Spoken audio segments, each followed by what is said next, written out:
मैं चंद्रमोहन जी का आभार प्रकट करता हूँ कि वो इस तरह की समस्याओं पर सच में काम कर रहे हैं, लोगों को जागरूक कर रहे हैं कि वो अपनी जो सूक्ष्म सोच है उससे निकलकर अपनी जो दूरदर्शिता वाली सोच है जो हमारे पूर्वजों की हुआ करती थी उस पर वापस लौटें। हर हर महादेव। प्रिय बंधुओं, मैं आपका अपना उज्जवल सेरागाँव। चलिए, आज मैं जुड़ा हुआ हूँ जो हमारे सर हैं, जो कि हमारे मैक्स हॉस्पिटल में अपनी मैनेजर के पोस्ट पे अपनी सेवा दे रहे हैं। तो थोड़ा सा मैं इनसे जानने का प्रयास करूँगा कि हमारे जो देश की जो हमारी मूलभूत समस्या है, क्या क्या हमारी मुख्य समस्या है, और जिस तरीके से जो हमारे हिंदुस्तान एक सोने की चिड़िया कहा जाता है, लेकिन जैसे हमारी जो संस्कृति है वो धीरे धीरे कम होती जा रही है। तो सर, सबसे पहले मैं आपका नाम जानना चाहूँगा। आपका नाम? रवि प्रकाश आर्य। तो मेरे साथ आज रवि प्रकाश आर्य जी जुड़े हुए हैं। तो सर, मैं सबसे पहले आपसे यही जानने का प्रयास करूंगा कि जो आज हमारे देश की समस्या है, मुख्य समस्या, वो क्या है सर? देखिए, बहुत सारे लोग आपसे कहेंगे हमारे देश की मुख्य समस्या बेरोजगारी है, कुछ लोग हम कहेंगे कि हमारे देश की मुख्य समस्या भुखमरी है। बट मैं ऐसा मानता हूँ कि इस समय हमारे देश की सबसे बड़ी समस्या है हिंदुओं को अपना अस्तित्व बचाना। जिस तरीके से इन्होंने हिंदुओं के लिए बात की सर, लेकिन जिस तरीके से आज जो देश में माहौल बन रहा है, इस माहौल को लेकर आप क्या कहोगे सर? इस माहौल की वजह से ही मुझे ऐसा लगता है कि हमें अपना हिंदुत्व और अपने संस्कृति बचाना सबसे बड़ा चैलेंज रहेगा आने वाले समय में। इसी माहौल की वजह से ही मैं ये मानता हूँ कि हमें शायद अपने बच्चों को मंदिर भेजने से पहले भी शायद किसी की परमिशन लेनी पड़े। हमें अपने घरों में आरती पूजा हवन करने से पहले आने वाले समय में 50 साल बाद शायद किसी की परमिशन लेनी पड़े। यही मेरी सबसे बड़ी समस्या है जो मैं देखता हूँ आने वाले समय की। सर, 15% के लिए 85% का हमेशा शोषण क्यों? ये जो 85% जो हमारे हिंदू हैं, ये इनकी जो मांग है वो हमेशा क्यों नहीं मांगी जाती सर? इसके पीछे क्या कारण है सर? ये देखिए, आपने बहुत ही अच्छा सवाल किया कि 15% 85% पर भारी पड़ रहे हैं। तो मैं इसका बड़े सरल शब्दों में आपको जवाब दूंगा कि 15% जो लोग हैं वो एकजुट हैं, उनका ईश्वर एक है, उनकी पूजा करने की पद्धति एक है, उन्हें पता है कि उन्हें कहाँ जाना है, क्या करना है, उनका गुरु एक है, उनका ईश्वर एक है, उनका सब कुछ एक है।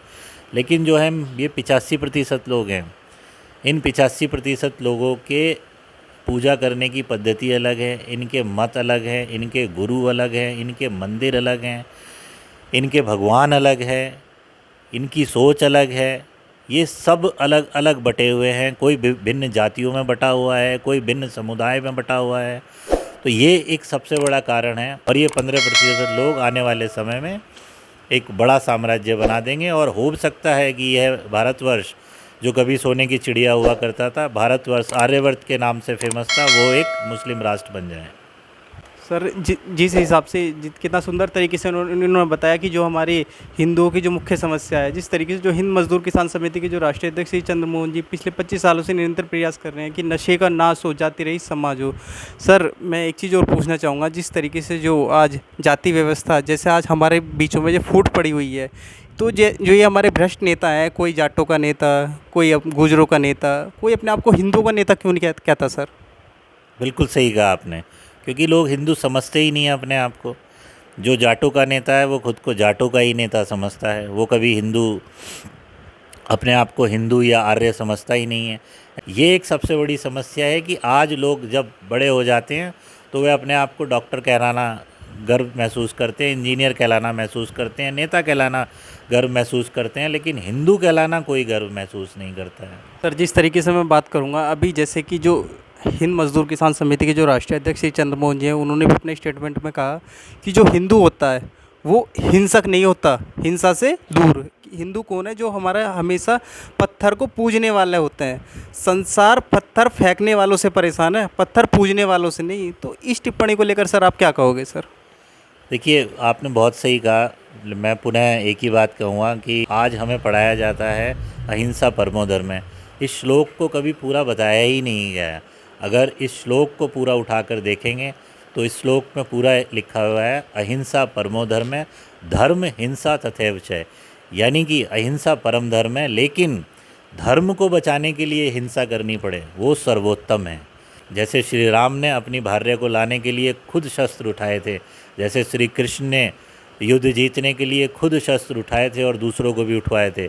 आज वो समय आ गया है मित्रों कि हमें अपनी सुरक्षा के लिए किसी देवी देवता पर विश्वास ना करके अपने ही पुरुषार्थ पर, अपने ही कर्मों पर, अपनी ही सोच पर हमें विश्वास करना पड़ेगा और अपने अस्तित्व को बचाए रखने के लिए जिस भी तरह से युद्ध करना पड़े, चाहे वो विचारों का युद्ध हो, चाहे वो शब्दों का युद्ध हो, चाहे वो शस्त्रों का युद्ध हो, हमें उसके लिए तैयार रहना चाहिए।